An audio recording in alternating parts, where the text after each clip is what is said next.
10 बजे के बाद अलग अलग घाट में बीच नदी में सड़क बनाकर करोड़ों रुपए की रेत निकाली जा रही है। इन रेत माफियाओं को राजनीतिक और विभागीय संरक्षण मिलने का दावा किया जा रहा है। हम अभी डोंगरगांव नगर पंचायत के मतिया बांध में हैं। आप देख सकते हैं कि यहाँ पर करोड़ों रुपए का अवैध रेत उत्खनन किया जाता है, वो भी आधी रात को।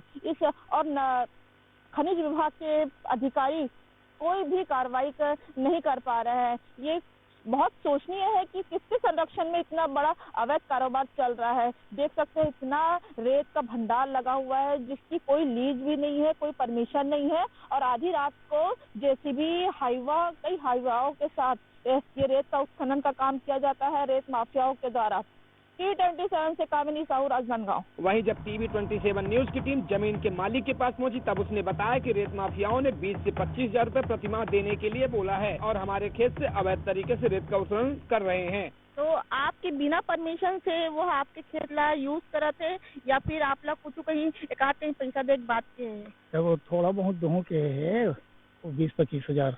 पूरे मामले को लेकर जब हमारी TV27 न्यूज की टीम डोंगरगांव विधायक बालेश्वर साहू के पास पहुंची तब उन्होंने दावा करते हुए कहा कि जब तक न्यूज नहीं चलेगी तब तक हम नहीं जानते हैं। आपकी न्यूज चलने के बाद 1 हफ्ते के अंदर हम कार्रवाई करेंगे। रैंप बना के रेत निकाला जा रहा है नदियों से, कल कार्रवाई। फिर कह रहा हूँ, अगर गलत ढंग से अगर वहाँ पे रेत को उत्खनन करेगा बिना परमिशन के तो कोई किसी को बख्शा नहीं जाएगा। बालेश्वर साहू विधायक बोल रहे हैं, और क्या बोलूं बताओ। आप 3 बार के जनप्रतिनिधि यहाँ पर रह चुके हैं, लेकिन लगातार खनिज निकाला जाए, चाहे वो मुरुम हो, रेत हो, चैन माउंटेन, बड़े बड़े मशीन लगा मेरे को बताओ ना, कभी आप पर्सनली टेलीफोन से बात की हो क्या?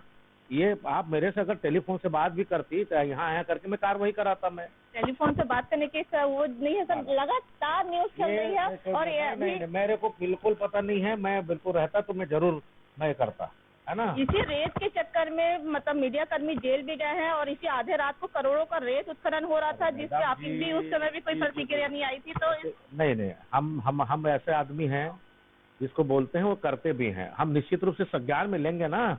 वहीं जब मामला सामने आया कि प्रशासन की मिलीभगत से रेत माफिया अवैध खनन कर रहे हैं तब SDM ने अपना रटाया जवाब अलापने लगे। अवैध रेत उत्खनन की लगातार शिकायत मटिया क्षेत्र में मिल रही थी। मैं राजस्व विभाग से राजस्व निरीक्षक और हल्का पटवारी को मौके पर ही भेजा था और नगर पंचायत को इन्फॉर्म मैं ही किया था। नगर पंचायत की टीम और राजस्व की टीम एक साथ करने के लिए निर्देशित किया गया था। नगर पंचायत की टीम जो अवैध रूप से रैंप बना के रेत उत्खनन की कार्यवाही के लिए जो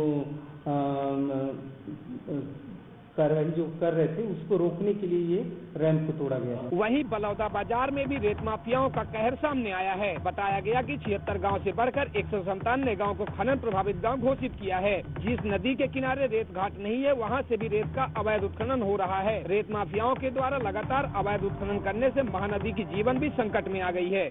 महानदी यानी छत्तीसगढ़ की जीवन दायिनी नदी। इस वक्त हम नाव में मौजूद हैं। आपको बताते हैं कि धमतरी के सिहावा पर्वत से निकलकर छत्तीसगढ़ के गांव और शहरों तक यह नदी पहुंची हुई है, जो कि महानदी किनारे रहने वाले किसानों और लोगों की लिए जीवनदायिनी नदी है, जिसका उपयोग यह खेती और अपने बाड़ी के लिए करते हैं। तरबूज और खरबूज इसी अच्छा मुनाफा होता है। इस तरह से खनन माफिया द्वारा महानदी के रेत का खनन किया जा रहा है और विभाग और प्रशासन ध्यान नहीं दे रही है। वही बात करें अगर लीज खदानों की तो जिनको खदान लीज में सरकार के द्वारा दी जाती है उनको भी ये गाइडलाइन है कि NGT यानी नेशनल ग्रीन ट्रिब्यूनल के आदेश की नियमानुसार उन्हें केवल सुबह 6 बजे से शाम 6 बजे तक रेत उत्खनन करने का आदेश दिया गया है, जिसके लिए बाकायदा फीट पास भी जारी किए जाते हैं। वही नदी के बीच से न तो सड़क बन सकती है न ही पानी की धारा मोड़ सकते हैं, लेकिन रेत माफियाओं के द्वारा इस नियम को ठेंगा दिखाकर रात के अंधेरे में रेत निकाली जा रही है। लीज के चिन्हांकित जगहों से भी हटकर खुदाई कर अवैध रेत निकाला जा रहा है। वही दावा है कि राजनांदगांव पुलिस के द्वारा रेत माफियाओं से यारी निभाते हुए माफियाओं के विरुद्ध आवाज उठाने वाली एक महिला पत्रकार समेत 3 मीडिया कर्मी 2 कैमरामैन को फर्जी मुकदमा लगाकर जेल भेज दी है। अब देखना यह होगा कि सरकार बदलने के बाद रेत माफियाओं पर लगाम लगता है या रेत माफिया के साथ प्रशासन यारी निभाने में कामयाब रहता है। बलौदा बाजार से अशोक टंडन के साथ डोंगरगांव से कामिनी साहू, TV27 न्यूज, रायपुर।